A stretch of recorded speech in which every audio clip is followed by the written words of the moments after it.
Hurricane Irma lashed the Caribbean today, causing at least 9 deaths, while in the U.S., Florida, Georgia and South Carolina are facing states of emergency as residents brace for the monster storm.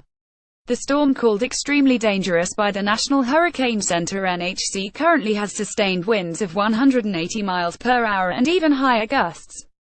The storm's impact on the Caribbean islands on Wednesday afternoon. Irma was battering the Caribbean, destroying about 90% of the structures and vehicles on Barbuda, officials said.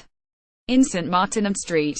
Barthélemy, at least 8 people died and 21 were injured, according to the French Interior Minister. At least 1 person died in Barbuda, where there is widespread damage, said Midsi Francis, a spokeswoman for Antigua-Barbuda's National Office of Disaster Services. Rincy's Ianchi Guadeloupe cars sit on a flooded street on the island of San Martin after Hurricane Irma passed through the Caribbean islands, September 6, 2017. Aerial footage from Barbuda showed widespread devastation on the island.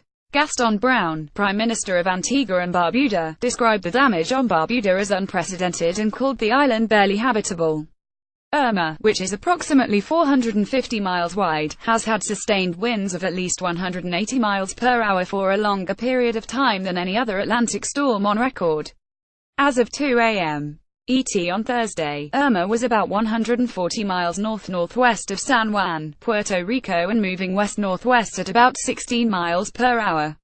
The hurricane is forecast to move north of U.S. territory this evening, unleashing strong winds and heavy rain. The Puerto Rican Electrical Energy Authority said about 950,000 customers were without power as of 9 p.m. ET Wednesday. The highest recorded wind gust in San Juan was 63 miles per hour, but persistent heavy rain from Irma is expected to continue for hours and flash flood warnings have been issued across northeastern Puerto Rico, including San Juan. Flash flooding was occurring in Puerto Rico as of 8 p.m. Turks and Caicos is the next major area of concern, with potentially catastrophic impacts Thursday evening. Hurricane warnings have been issued for much of the central Bahamas, while a hurricane watch has been issued for much of the northwestern Bahamas. Tropical storm warnings have been issued for parts of Cuba, including Guantanamo, Holguin, and Las Tunas provinces. The hurricane warning for St. Martin has been discontinued. Alvin Baez Reuters police patrol the area as Hurricane Irma slams across islands in the northern Caribbean on Wednesday, in San Juan, Puerto Rico, September 6, 2017. Alvin Baez Reuters palm trees buckle under winds and rain as Hurricane Irma slammed across islands in the northern Caribbean on Wednesday, in Fajardo, Puerto Rico, September 6, 2017. The track of Hurricane Irma. The storm will gradually begin to weaken as it crosses through the Caribbean, but it will still remain a powerful Category 5 storm through Friday, forecasters predict. Irma's projected path goes through the Bahamas Friday into Saturday morning, and the storm is expected to curve north toward Florida by late Saturday afternoon. On Sunday morning, Irma is expected to approach just south of Miami as a Category 4 hurricane with winds of 145 miles per hour. Forecasts show Irma weakening to a Category 3 hurricane near Daytona Beach on Monday morning as it creeps up to the east coast. The storm is expected to then move up the Florida coast as a Category 3 hurricane with winds of 125 miles per hour. Georgia and South Carolina are in the northern edge of the forecast cone as well. Hurricane Irma forecast track as of 2 p.m. September 6, 2017. Hurricane Irma forecast track as of 2 p.m. September 6, 2017. The current spaghetti models show Irma taking an eastern shift, which could mean a possible landfall on the coasts of Georgia and South Carolina. Some spaghetti models show the storm moving even further away from Florida's east coast. Hurricane Irma spaghetti models as of 2 p.m. September 6, 2017. People are stranded on Caribbean islands today, as the rain pummels Puerto Rico. Some tourists and residents are stranded. Rows of shops are boarded up today in one San Juan neighborhood as heavy wind and rain batters the area. The streets are deserted, with just a few scattered cars on the road. Carlos Justi, president of Las Lomas community, board up windows in preparation for Hurricane Irma, in Ceiba, Puerto Rico, September 6, 2017. Carlos Justi, a woman boards up a window in preparation for Hurricane Irma, in Ceiba, Puerto Rico, September 6, 2017. Puerto Rico Governor Ricardo Rossello warned of Irma's destructive and told the public there is no reason to be outside. Officials said over 1,000 people are in shelters. Two visitors to Puerto Rico who were holed up on the 6th floor of a villa told ABC News that the howling winds sound like a freight train going through a building. They said the rains and waves are so powerful that water is coming through windows and flooding the room. A shopkeeper in Old San Juan told ABC News on Tuesday that his shelves were mostly full, and to him, it didn't seem as if all locals appeared to be taking the storm very seriously. Hurricane Irma strengthens to Category 5. A second storm forms behind it. The Sunshine State prepares for the worst. Preparations are already underway in Florida, which could face direct impacts, according to the NHC, though it's too soon to tell for sure. Florida Gov. Scott, who declared a statewide state of emergency on Monday, said this afternoon about 25,000 people have already evacuated. Hundreds of thousands of Floridians have been ordered to evacuate. Mandatory evacuations have already been ordered for Monroe County, which includes the Florida Keys, and coastal parts of Broward County and Miami-Dade County. And in Palm Beach County, the town of Palm Beach Wednesday night issued a voluntary evacuation order for the island of Palm Beach, which includes President Trump's Mar-a-Lago resort. The status of Mar-a-Lago is unknown. After consultation with Palm Beach County officials, the town is strongly urging a voluntary evacuation of the island in advance of a mandatory order which may come at some point tomorrow, read a statement from the town of Palm Beach. Residents do not have to travel hundreds of miles but should seek shelter in a hotel on the mainland or hunker down with friends west of US 1. Tolls on the Florida Turnpike have been suspended to expedite traffic movement. Mark Serratage, Getty Images. Mark Waddell installs hurricane shutters to a house in the Florida Keys, September 6, 2017, in Isla Mirada, Fla. Many residents of the Keys, which the governor said is expected to be affected on Sunday, didn't wait until today's mandatory evacuation and instead evacuated Tuesday. The Keys' famous tourist street, Duval Street, was nearly empty today. Slideshow photos. Hurricane Irma threatens Florida. One Keys apartment building owner told ABC News she thinks the devastation left behind in the Houston area by Hurricane Harvey is on people's minds.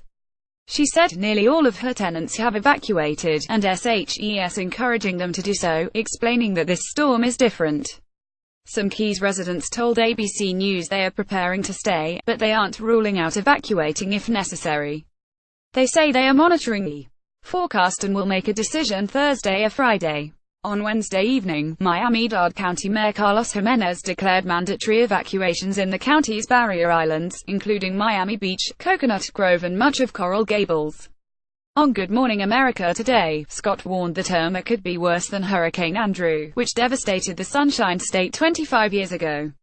Scott also said the state needs more volunteers, estimating the need for 17,000 volunteers statewide. Florida Attorney General Pam Bondi announced concerns about price gouging in the state as residents prepare for the storm. Bondi's office has processed more than 500 complaints of price gouging and still has more than 1,000 complaints to go, she said.